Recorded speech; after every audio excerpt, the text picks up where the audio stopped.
Here we go. Here we go. Yeah, we had to take an unexpected hiatus last week. Had some rescheduling and stuff to do, but we're about to bust out back-to-back pods here today. That's right. The one we're about to do will come out next week, I believe. Or the one they're listening to right now. Yeah, the one right now. Yeah. Feels good to be back. Yeah. Felt like definitely. McBrooms was like forever ago. Yeah, we were just talking about That was the last like, person. Mm-hmm. That's what I said in the car. Yeah, that feels even longer that was now. felt like a month ago. Yeah. But yeah, we got a pretty interesting guest this week. Yep. Used to be a Greek advisor for Boise State. Great dude, one of Ryland's best friends. So without further ado, Mr. Terrell Couch. Woo. Thank you. Sweet. How you doing? Well, doing well. Hanging in there? Hanging in there. Perfect. How are y'all? Pretty good, Yeah, honestly. good. Yeah. It's Not too bad. It's getting darker earlier. It's getting colder. Oh my It's god, that time of year when Mm. dude, the weather like changed like that. Mhm. It Yeah, was like overnight. yesterday it was Yeah. nice, or 2 days ago, and then yesterday and today it was like whoa. all the pretty leaves are about gone. It's almost that time of year when it's nothing but gray and brown for 3 months. Pretty much. Before the snow, or maybe like a month, 2 months. But yeah, Terrell, thank you for coming on here. No Appreciate problem. it. Yeah. So yeah, kind of like I said, you used to work for Boise State. Yep. You were a Greek advisor, so you worked for student involvement, but now you have Over a new 2 job. years. Okay. Yeah. Awesome. Were you really there for over 2 years? 2 years and a month and a half, I think, was where I landed. I didn't feel you were there for that long. I feel It like doesn't feel like it. Taylor Yeah. left before you. Yep. She abandoned us. Because who was the Greek advisor right before you and Taylor? Brian McDermott. That's right. I remember him. Okay, because they were like they wanted to split his job up into 2 people, Yep. make it a little easier. And now they're on They're third. 2.5 with that model, and they have yet to actually keep 2 people the whole time. So That's true. Yeah, that people like leave and come and go. Like we always try to build a relationship, and by the time we do, you guys leave us in the dust. it's one of the fortunate things about that job is it's a great opportunity for young professionals to figure out what they want to do next and find their next steps, all that jazz. So even when we build great relations with y'all, we still end up in that space of that next thing came. Kind of like you mentioned, I transitioned from higher ed into nonprofit, and now I work for a nonprofit in policy advocacy for early child care, foster care, things like that. Oh, right on. Cool. So before we kind of get into working for the school and everything like that, I just kind of wanted to find out a little more about like your background and stuff. Like I knew you from school, right, Mhm. with your job, but kind of how old are you? Where'd you grow up? Heard you went to a pretty cool college. Just tell us a little bit about your background. Yeah, but turning 27 this year. Grew up in Michigan, born and raised. Went to college at Grand Valley State University. It's off in Grand Rapids. And yeah, great experience. I was a founding father there. Phi Gamma Delta. Started my fraternal experience, and a much longer one than I anticipated, but was chapter president and philanthropy chair and did all the things, got to see my group charter. And because very similar to where I'm sure y'all are at now, I hit that point of, well, fuck, I'm about to graduate. What do I do next? Mm-hmm.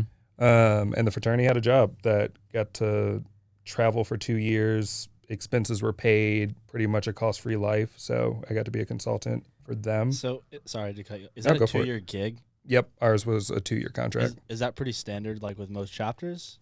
Depends. Most of the fraternities try to keep it somewhat on a contract, but also understand if you have a really great consultant, why run them off? Yeah, exactly. Because like Danger would know about this. Like our regional advisor, that's different than an expansion coordinator, right? Yes. So an expansion coordinator would be like Patrick Mm-hmm. with Beta right now. Yep. Except, of course, my organization, Yes. where a region coordinator and an expansion coordinator were the same thing. So I actually was in both roles my second year. Cool. Okay. So you said you were in that fraternity for longer than you expected. Were you there for 4 years, or did you say later than that, or? I meant more going into college. I thought I was going to be an attorney. I thought I was going to go the pre-law route, still join a fraternity, still have fun doing those things. But I didn't think I would end up being a consultant for 2 years, volunteering, and now being advisor for a couple chapters. like that experience after college just ended up being more impactful than I imagined. Yeah, because I know, with our fraternity, I met a couple guys with like some leadership programs and stuff. Who I kind of keep in touch here and there with them, and one of the guys works for like the Grand chapter now, and he like hosts a podcast for them. Actually, he was from Houston, and there's a lot of job opportunities that come from fraternities working for nationals. It's pretty good gig, especially like an expansion coordinator or director. That should be that. I think that'd be pretty cool. Just going around different campuses and helping grow your, especially like starting a new chapter too, Yeah. like starting from scratch. Because I mean, you're essentially taking like the stuff we do here, Dange, and Ross, and implying that in another like chapter, like somewhere else, like in the nation. Yeah. So they're carrying on essentially the same traditions that you did at your home chapter. And I mean, y'all have seen it a lot here at Boise State. Every year there's been a new chapter or two. Past 3 years. Yeah. But it's such a unique experience, and very exactly what you mentioned. You, as a consultant, you're traveling the country. You get to get a better sense of, could I live in the South? Could I live in Boise, Idaho? But also you're meeting graduates, you're building some connections there, and you're starting to set up that network for what do I want to do professionally. While I was on the road, like I mentioned, I was trying to figure out what my next steps were going to be, and connected with a lot of grads around, should I even apply for law schools, or should I go to a master's program for this or do that? And just got some awesome mentors that I would not have gotten any other way. Yeah. So did you apply for nationals, or did they kind of reach out to you for being president and all that good stuff? It was a mix of both. Okay. Being a colony, we were super close to our nationals, so I knew a lot of the individuals I was going to apply with, but there was also an application process, people I didn't know. So went through the application, flew down to Lexington, Kentucky for a weekend, sat through the interviews, and before I knew it, I was Rider 195. Right on. Is that where the headquarters are at? Mhm. Okay, cool. So to kind of backtrack, you said you grew up in Michigan. Yep.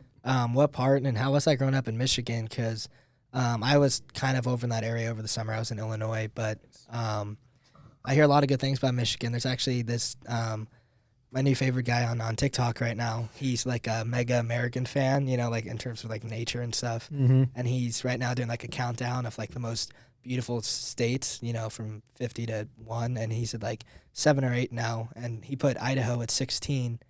And, Really? Yeah. I was reading the comments. He's getting some hate for that, but it's his personal opinion. He's traveled the country. You can't be mad at him for giving his opinion. But if I'm not mistaken, he put Michigan at 15. So he put that state right before ours. Interesting. Yeah. I would be intrigued to see why he did that. How would you compare it? What would you rate him at? I would definitely put Idaho above Michigan if we're just going purely on aesthetic, purely on beauty. Like, y'all have mountains here.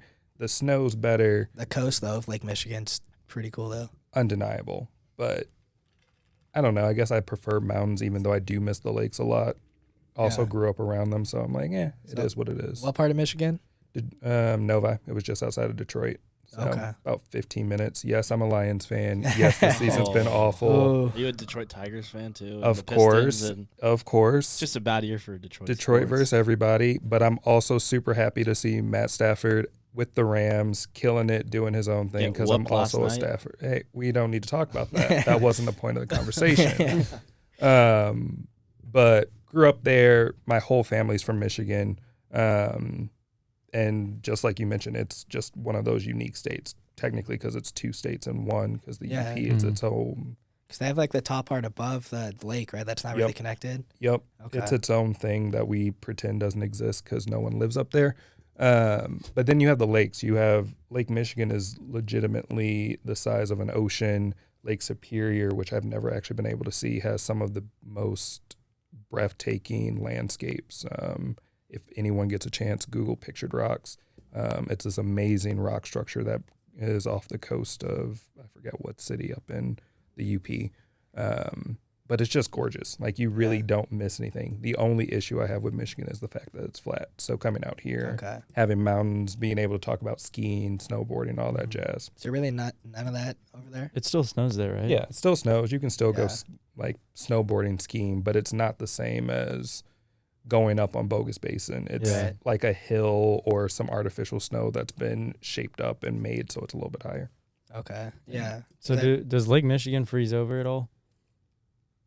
It has once. I'd say if it's the size of the ocean, there's no way that it could freeze over. Yeah, maybe a little bit. I've seen like videos of like Chicago, like the bay kind of. Yeah. That's Lake Michigan. Like they have like a big, it looks like a big boat, and they like break the ice. And you've seen videos of like I've seen looks like icebergs floating around Chicago. It's pretty cool. Is it the same thing over on the Michigan side? Exactly the same. It's come close to freezing over once, if I remember correctly, but because of how big it is and how much the water moves, it never fully freezes. So that makes sense. Yeah. Probably the start of January is the best time to go, because you can go to the beach still and you'll see the waves come in, but it's just chunks of ice rolling into That's pretty sweet. Beach. It's not just water. Is it warm in the summer? Yeah. Really? Super Being humid. like so far from the equator? Yeah. It's like 112. Okay, couple because times. it's not as high up north as Minnesota, right? No. Okay, that's what I thought. Because I know the Midwest, like, especially like in Minnesota, it'll be like, to them when it's like 60, it's like how it is when it's 90 for us sometimes. So Yeah. Nuts. yeah. Yeah, humidity makes a huge difference. It's just a nice Elevation. spot. Yeah. Okay. Yeah.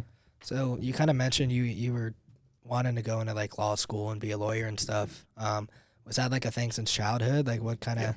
Okay, like My family. My dad was in law enforcement. He then went and worked for the courts for a while. My mom was a legal assistant. So always a part of my life, always something I thought I was going to do. And I always say this, the fraternity was a happy accident that showed me there are different ways to impact a community than being in law. So when I was our philanthropy chair, I built a couple coalitions and did some work around sexual assault awareness, mental health. And from then on, I realized, like, it's not what I want. yeah. Plus, I feel like you're always going to get a little bit of flack being a lawyer. Oh, 100%. You know, when you have to like defend someone who's obviously wrong. Yep. You know, Yeah. you kind of look like a D-bag, but you know, it's, you're just doing your job, right? Yeah. But, And no one really wants to take the LSAT and sit through that test or Yeah. go to law school and be $4 million in debt. So Yeah. I think I wanted Yeah. in. I definitely thought about it too. Like I did speech and debate in high school, and I was like debating. Didn't know if I wanted to. I kind of was like engineering or get an English degree and then go to law school. Yep. But I just ended up. I was like, I don't really exactly what you just said. I don't want to take all those tests and then be in debt and be in school for like 8 years or whatever. I was say, is law school another 4 years, or how many more years on average? I guess. Do you know? Maybe like 2 or 3. I don't 2 or know. 3, because Oh, you okay. would take your LSAT, and then the question is if you do or don't pass. If you don't pass, then you're in a holding pattern. If you do pass, you go straight to law school, and then you have 2 years plus 1 year of like an internship, and then you take the bar.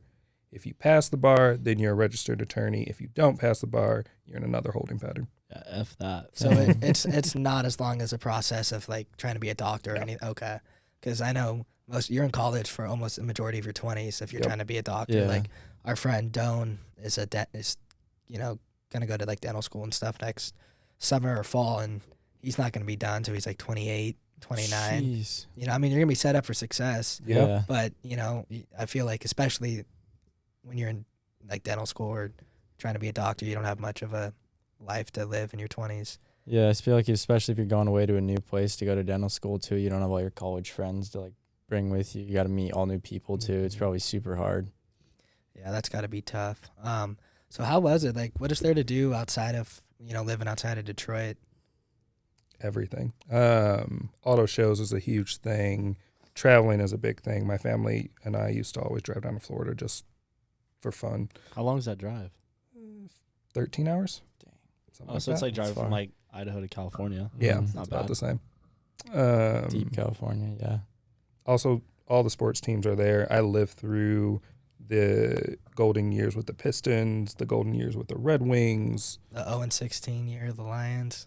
Again, things we don't talk about. So like on a year like that, is that just like you're gonna lose, so it's just like just drink and have like a good time and just Yep. like blank out the loss? Yep. That kind of the fan base idea or agenda. Decide which side you're going to blame. Was it the ref's fault? Was the team really that bad? Offense. We need to fire the coach. JK, we actually need a new quarterback. No, we don't need a new quarterback. Our O-line just won't protect our quarterback. It's the same conversation every single You year. guys got Matt Stafford out of going 0-16, and then Yep. before that, you guys had Calvin Johnson, who's one of the greatest receivers of all time. I feel like was he kind of like the pride and joy of Detroit for a long time?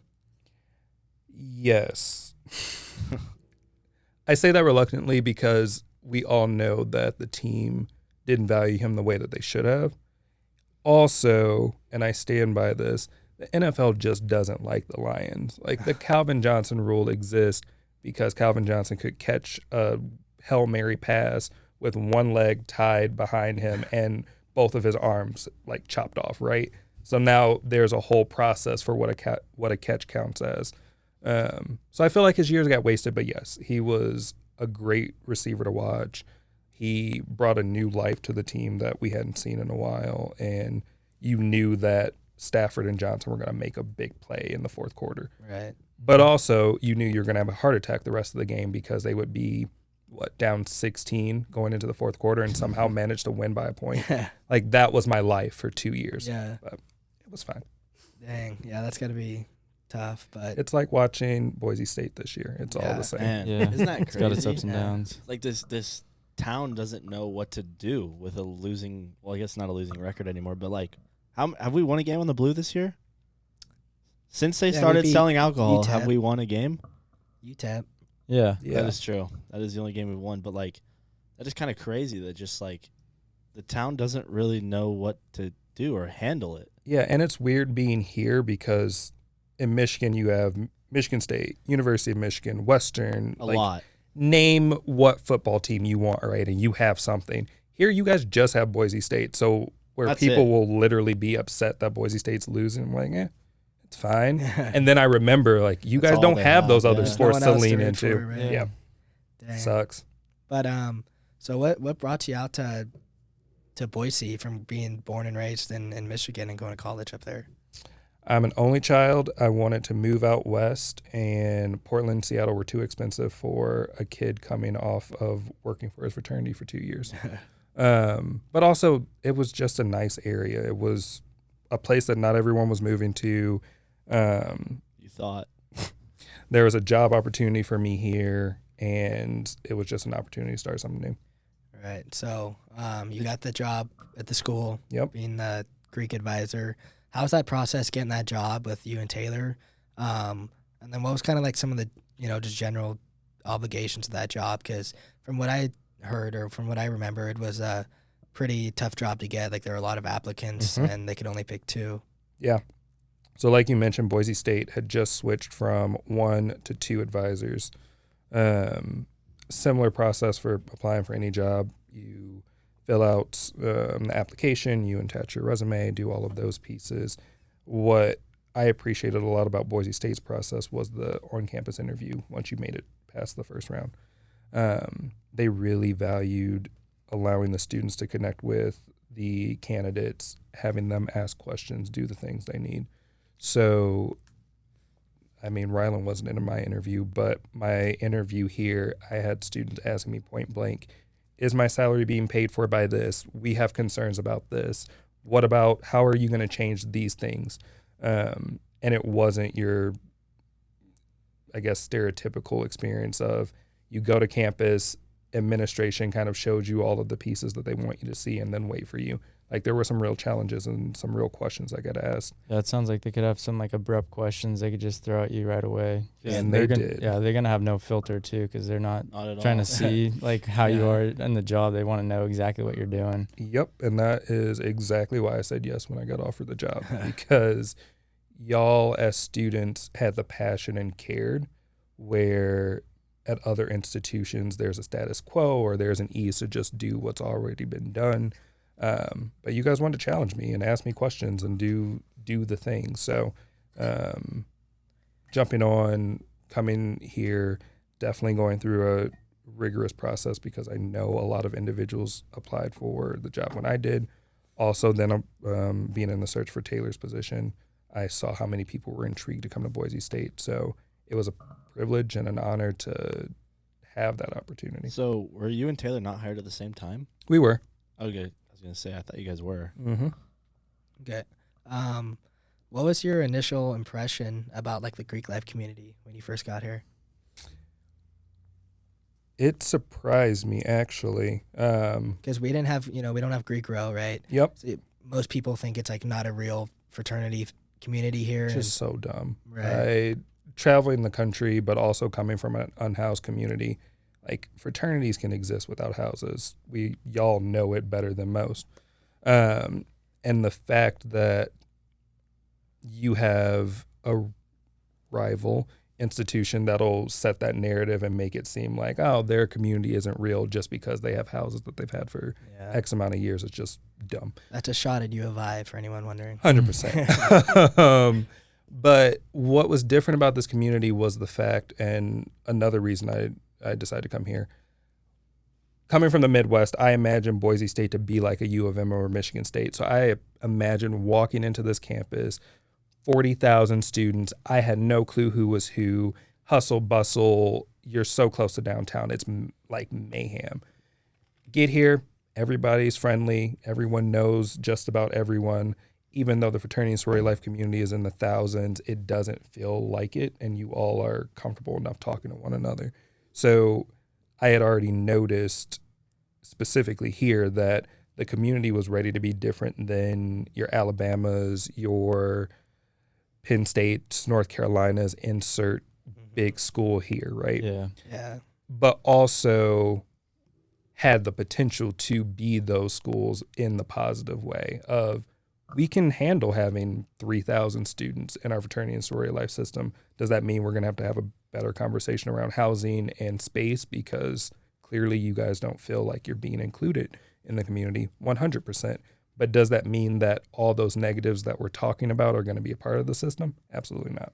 Right, because talking about like not having housing and stuff, I remember one of my friends from high school, his sister was in a sorority up at U of I, so they obviously had the house and everything like that.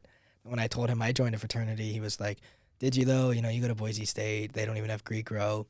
Then when he came over, like check out my dorm and like hang out on campus and stuff, he saw like my little book and my pen and all that good stuff. And he was like, wow, you're actually like legitimately part of a fraternity. This isn't just like a little club you guys all sit around and claim you're part of a fraternity. I'm like, yeah, dude, like sorry we don't have housing, but like, what did you think happened? We're recognized by nationals. Like we're not just so bizarre. Yeah, we don't just throw random letters on and call ourselves a fraternity, you know.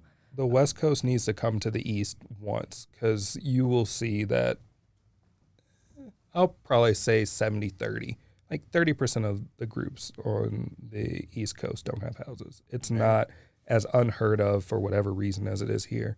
Aren't houses more of like a southern college thing, just because there's so much space like down in those, and those colleges are so big? I would say it's more of an age thing. The older the chapter, the more likely they have a house. But because of such a broad expansion, both now in the Northwest and then in like the Midwest East area, you'll see more chapters in those spaces that don't have houses versus the South.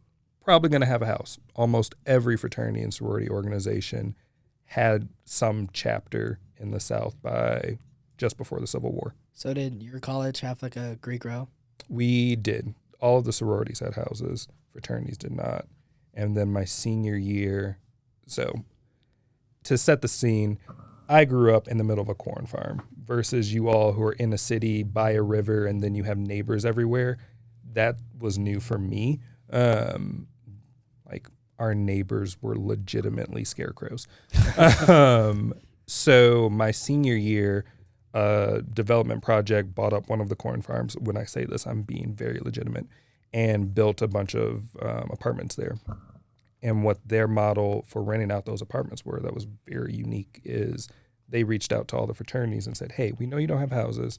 If you feel comfortable buying up one of the buildings, we'll let you put your letters on it.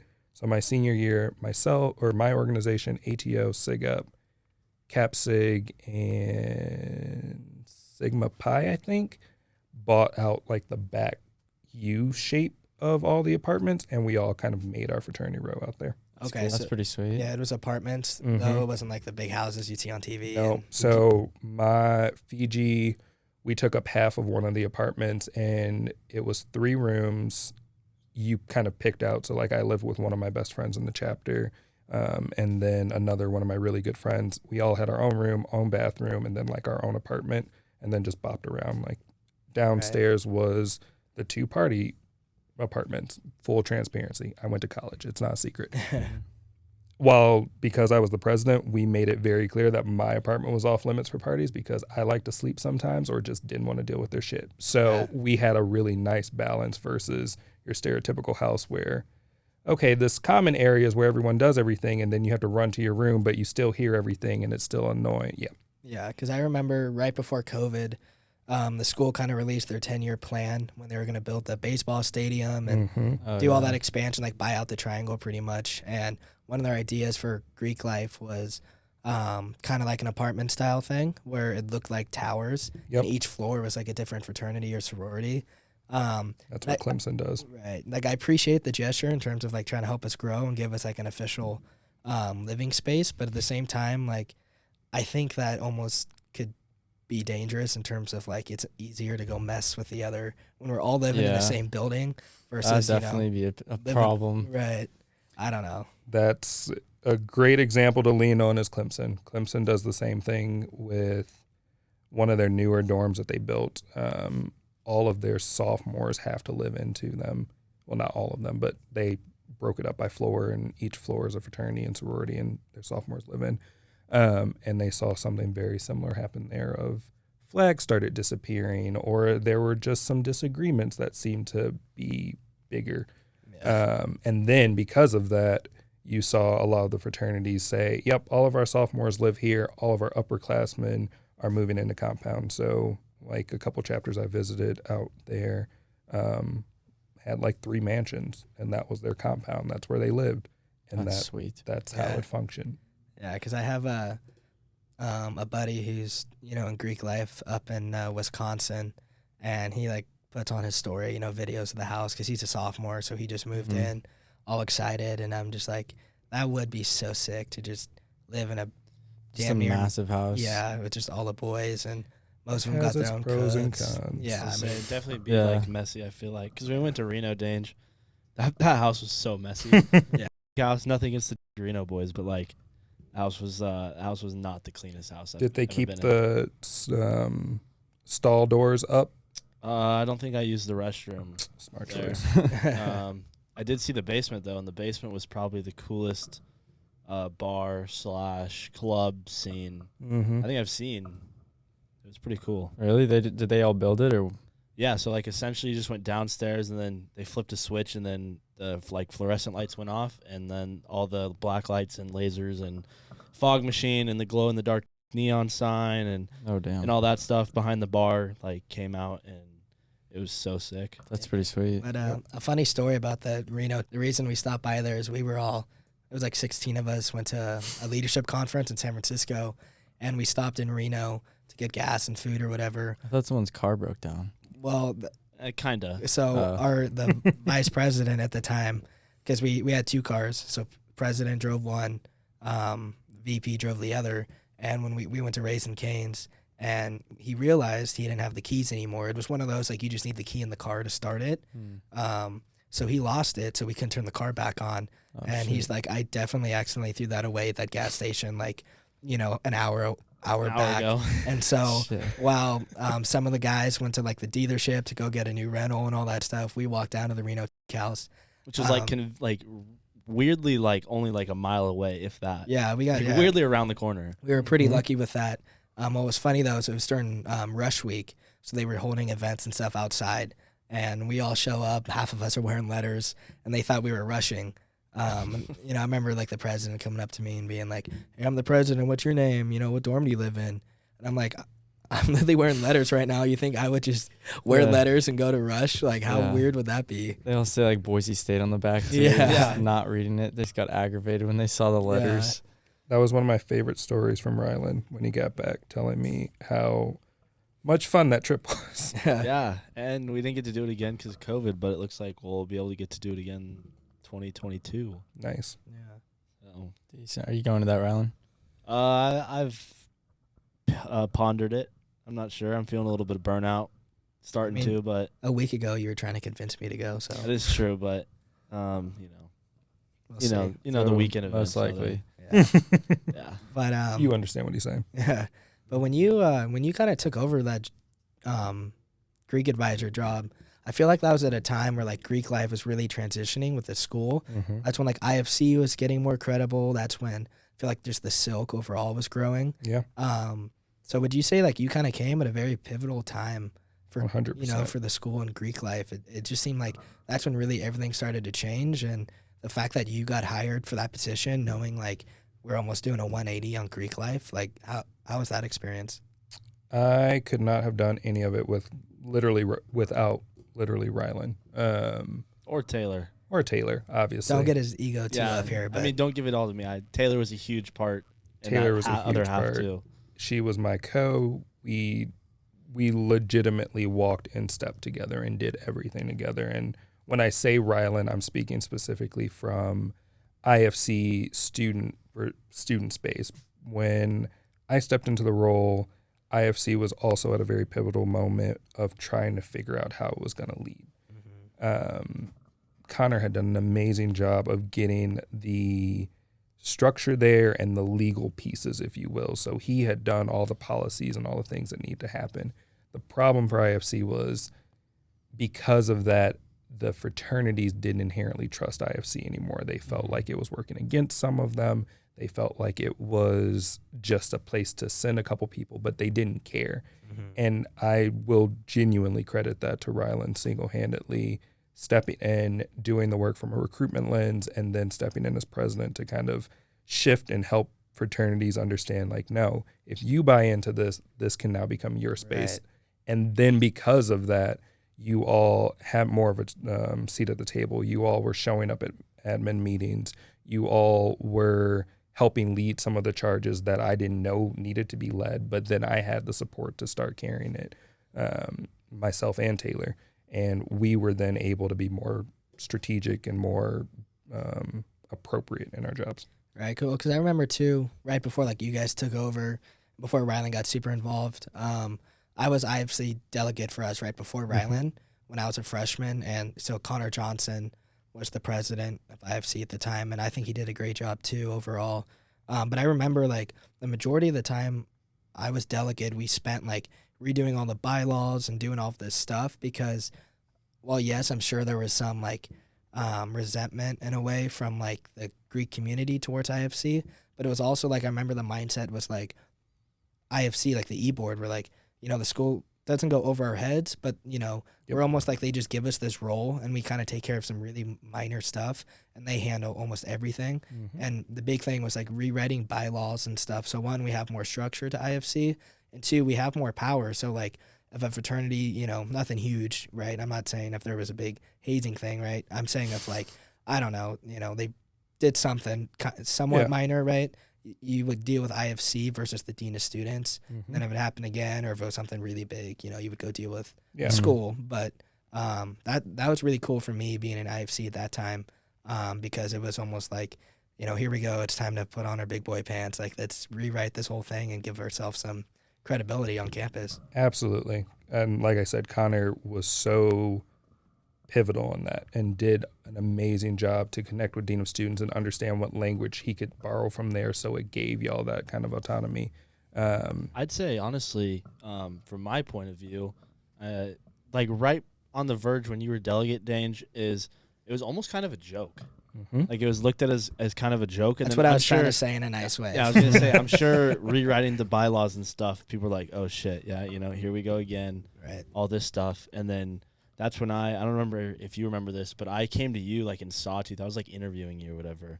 And I was like, yo, I want IFC delegate. And you're like, what? Like you laughed because like that position was always given down to like a new member as like a joke. And you were like, let him deal with this. Make him waste an hour of his Thursday, you know. You were like, sure, you can have it. Like take it. And that was I just remember that specifically. And I was like, huh? Like why?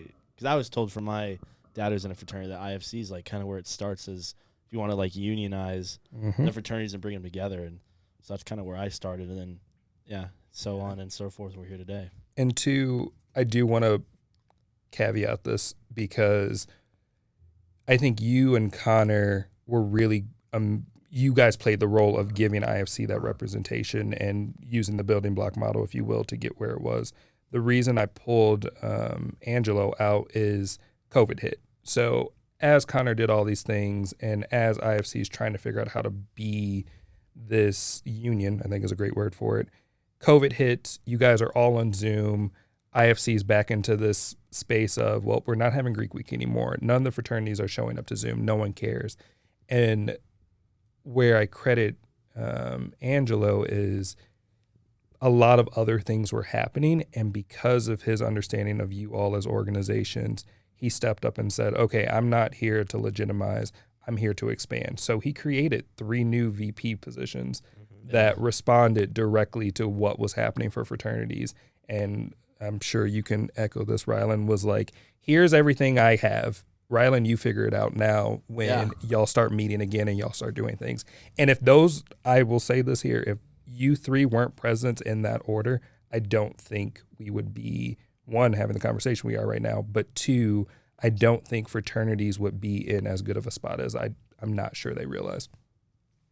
Yeah, I'd agree with that. I still don't think fraternities realize the good of spot they're in now.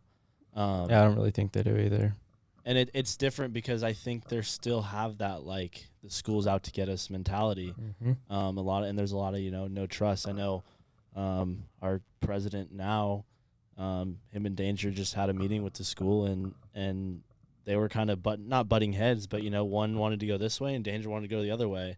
And I was kind of all for Danger. I said, look, like, I've been in this position now for 2 years of talking to the school. I set you and Danger up in a text. I set Danger and David and Taylor up with a text, and that's what I think Danger was talking to. Even did we start that before? You guys were talking about that before, how the dean of students was like, "Oh, they don't even work here anymore. Why are you talking?" Yeah, to them? He was like, because we had that meeting with the dean of students. And I was telling, just telling, oh yeah, no, we still keep in contact with Terrell and Taylor because they used to work for you guys. They have great insight, and they have, we built a solid relationship with them. Absolutely. And, he reassured me. He's like, Terrell doesn't work for us anymore. I'm like, oh, I know. I was just, Yeah, just throwing that in there. Yeah. But, and that's kind of, they ended up going with Danger's kind of plot inside of the way to attack the situation.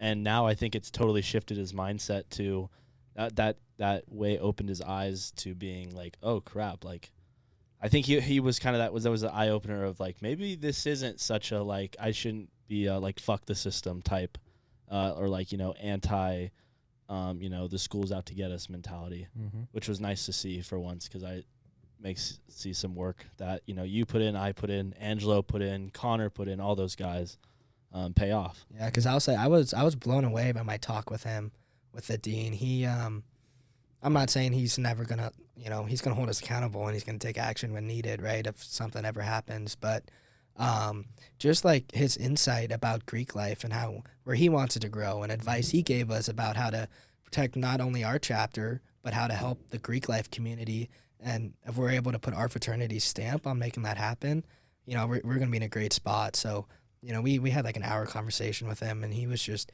super helpful, insightful. And, I was never like, fully like, oh, the school's out to get Greek life. I never had that full mindset. But after that conversation, it was like, they are here to help, right? Yeah.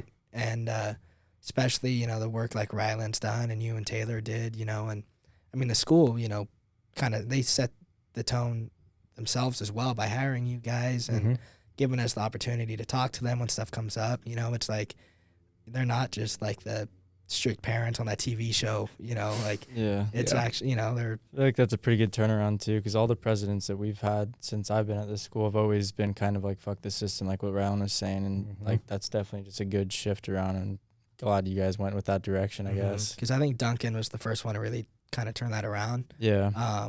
Because our previous president, a lot of bad history with the school. And when Duncan, whatever do you mean? Then when Duncan took over, he was like, no, we're gonna work with them, and I promise you it's gonna work. Like, they wouldn't have Greek life if they didn't want to help us, and that's kind of the direction we've been ever since. So I do think just Greek life in a whole is in a really good spot with the school, and I know they wanted to grow. I mean, obviously there's hesitations with Greek life because all the deaths and stuff that's been going on, and school can't keep their eye on everything, right? It'll always be there, though. Like Right. the hazing stuff, the stuff that's happened in the past. That's they're gonna be there. It's not like it's. I'm not saying there's not gonna be any more in the future, and I hope there's not. Mm-hmm. But like, you can't stop from what's already happened. Does that make sense? Like, it's kind of what's already happened with fraternities in the past. Yes, we should work to stop that and find the best and most safe way to have fraternities and social organizations like this. Mm-hmm. But I think whoever shouldn't shy away, from expanding and, supporting them and et cetera. You should learn from it. Yeah. You shouldn't let it cause you fear and stop you from doing things. Right. I'd say, sorry to cut you off, Dange, but I'd say if anything, Greek life here is probably has to be one of the main attractions, especially kids coming out of, California, especially like SoCal and NorCal, where I know Greek life's big at Chico. Mm-hmm. There's a lot of fraternities down in San Diego and LA. Mm-hmm. A lot of kids coming up here because, the price is good. It's a new place. The school has a ton of, I'd say, school spirit. When I did college tours, this was easily the most welcoming, the most spirited school that I visited. And, when they see the fraternities doing, a tabling event or, something else, like, for instance, we were doing our Teak Week philanthropy event in the spring last semester. And some kid's mom that was on a campus tour from admissions saw, we were doing it for St. Jude. And she paid us money to pie her own son. And her son now is a new member. Like, isn't that just crazy? Like, how they were on a campus tour and Greek life is what brought him. He's like, yeah, I made my decision that day, which was just like. That's pretty sweet. It was crazy. Who was that? Spencer Cap. That's sweet. Yeah. So shout out Spencer. Yeah. What I was just going to touch on about like all the hazing and like all the scary stuff that can come from Greek life, I think there's only two ways to handle it, because obviously you can't just turn a blind eye to that stuff. Like, that's horrible. So you rather do kind of what Ryland touched on, where you do whatever you can for an education-wise and preventative measures so that stuff doesn't happen, or two, you just shut down Greek life. And I don't think anybody really wants that. And I think that shouldn't happen, because I think there's a lot more pros to Greek life than cons. Yeah. So I think, go down the route where, and I think the school has this mindset too, obviously, that, let's make it grow and let's make it something, let's keep it special like it is. Yeah. But before we kind of shift into like your current job and today, we mentioned you were a Greek advisor and worked with IFC and Ryland a lot. What were your actual, what did you actually do? Like what's the Greek advisor job? What didn't he do? The way I always worded it was, think about the office that I was in. I was in the Student Involvement and Leadership Center.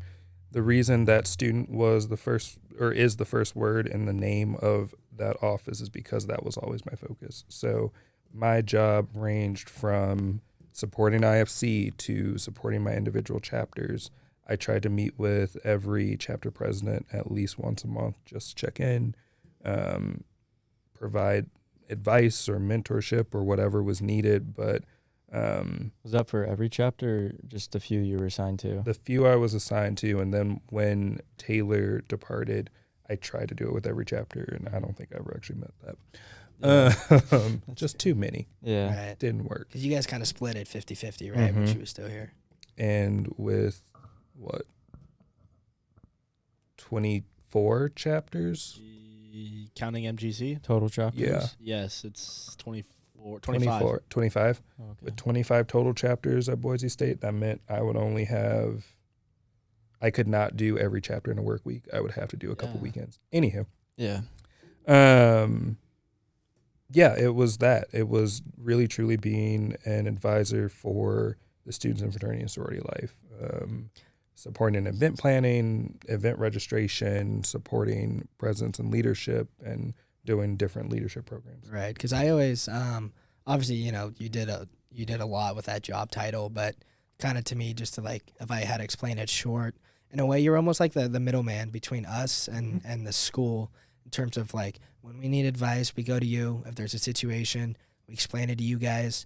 If the school has any questions or wants to know what's going on with Greek life, they kind of go to you guys, right? Yep. So that's kind of, I almost kind of describe, you were almost like our like counsel or advisor for the school, and vice versa. Middleman in a good way, Yeah. you know, a productive way. But yeah, so you left how long ago was that you left? 2-ish months, give or take. Okay, okay, I thought it was longer than that. It's been a long 2 months without you. Terrell. So it's been about 2 months, so pretty much the school year. What led you to leave? And what are you doing now?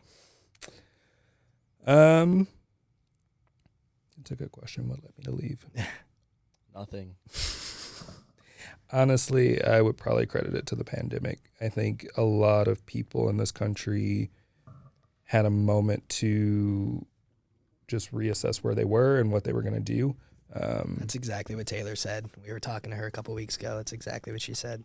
And very similar to Taylor, coming into this job, I knew it was something I would enjoy, but it wasn't something that would be permanent. I did not plan on being in higher ed nearly as long as I was. Am I thankful for it? Yes. But I always wanted to end up in the political realm and doing some policy work or something that supported communities. So by happenstance, I connected with Idaho Voices for Children and got to meet the director and now my supervisor, and just talk about child welfare in Idaho, talking about early child care, the impact of different policies that are happening, and lo and behold, a job opened up that was, what's the word I'm looking for? That was focused in that. So now I'm the outreach and policy specialist for Idaho Voices for Children, and my focus is in early child care and foster care. So right now I'm looking at and understanding how many spaces do we have, child care spaces do we have for Idahoans? How many kids are able to get quality child care and how many aren't because we're lacking space or because there's an inequity. And then from a foster care realm, never dealt with foster care policy in my life. Now I'm just understanding what that means, what's happening at a federal level, but also what are the cases like in Idaho? What are policy prescriptions that can allow for children to have the best quality well-being in Idaho? Okay, so when you kind of talk about like child care, is that kind of healthcare, or is healthcare just a part of it, or? Healthcare is a part of the work that Idaho Voices for Children does. But when I speak about childcare, I'm speaking more about the 0 to 3 range. So what are spaces or areas that are supporting moms who are having newborns when they are understanding, I'm sure y'all don't follow everything that's changed in the pregnancy realm, but like how to breastfeed appropriately, or really understanding a developmental schedule for a child. So what are some of those early identification metrics of when they should smile?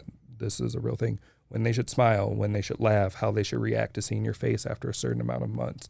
All of these pieces. Parenting is hard. It's one of the few jobs that we have in this country that you don't inherently get trained on, and you are expected to just jump into after you have a child. So my work is understanding and finding new ways to support those families when they're having kids. So it's, I mean, obviously it benefits like the children, but it's almost more towards the like parents in terms of education and how to care for your child properly and families, nutrition, all those things. Yeah. Okay.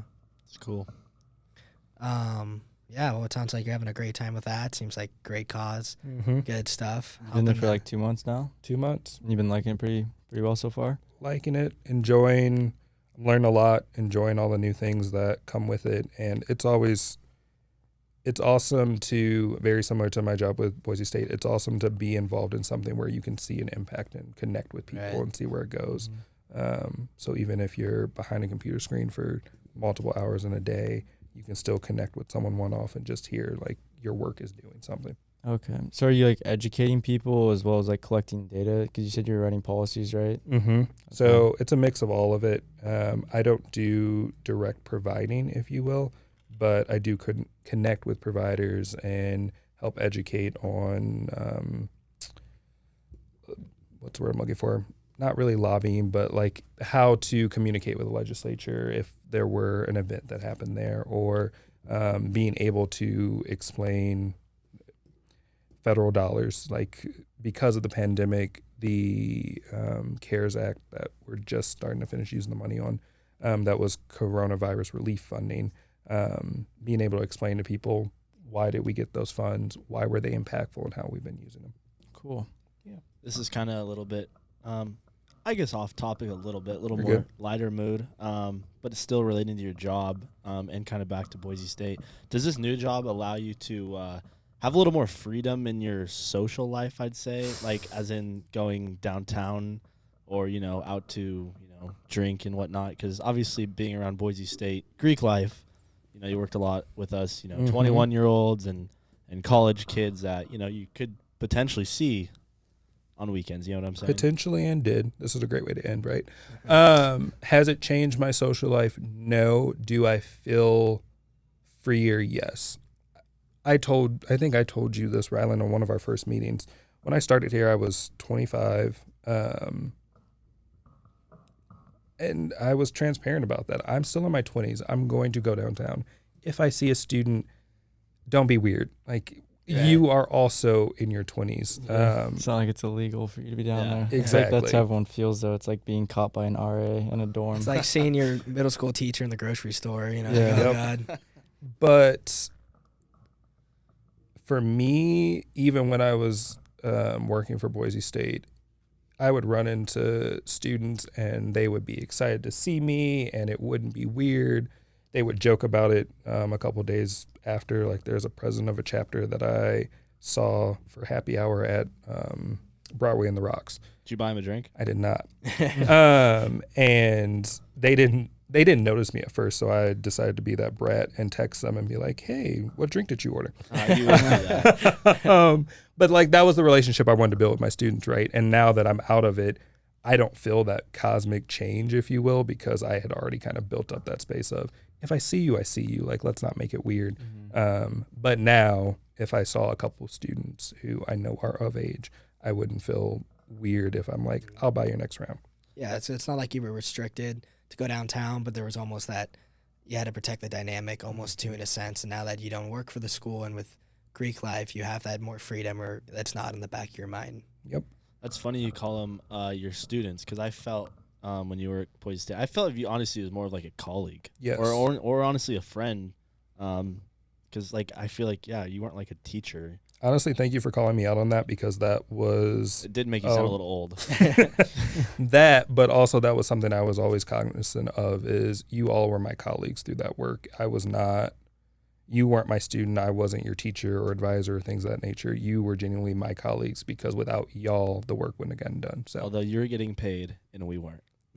I mean, yeah.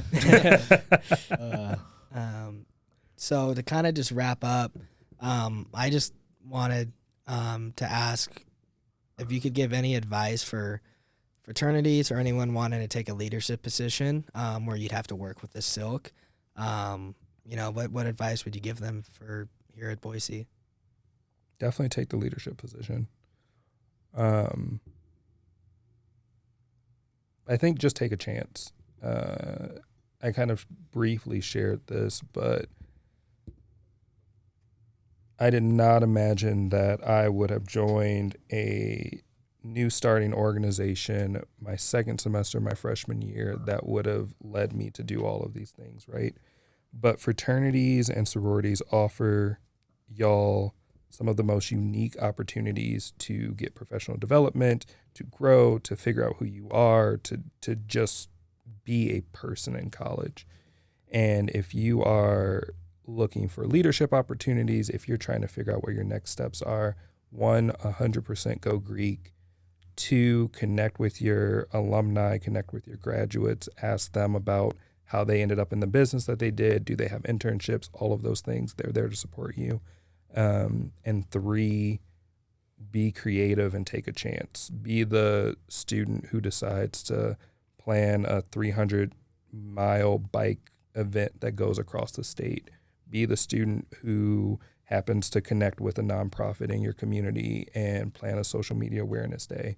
Be the student who just does something different than everyone did, because you'll grow a lot from it. Awesome. Yeah, that was. Those are some wise words. Yeah. I agree with that for Left sure. me at a loss for words. Yeah, I feel like I've definitely been asked that question. I put it in a similar way. Like, it'll definitely just change you for the better. Like, just go into it with an open mind and let it kind of happen. Absolutely. You'll grow. Awesome. Sweet. Well, again, I really appreciate you coming on. Yeah, thank you, That was Terrell. really Thanks for cool to having hear me. some of the insight and get to know you a little better because Rylan used to talk about you all the time. But yeah, it was a great time. So appreciate you coming on. And until next time, you never know. You never know.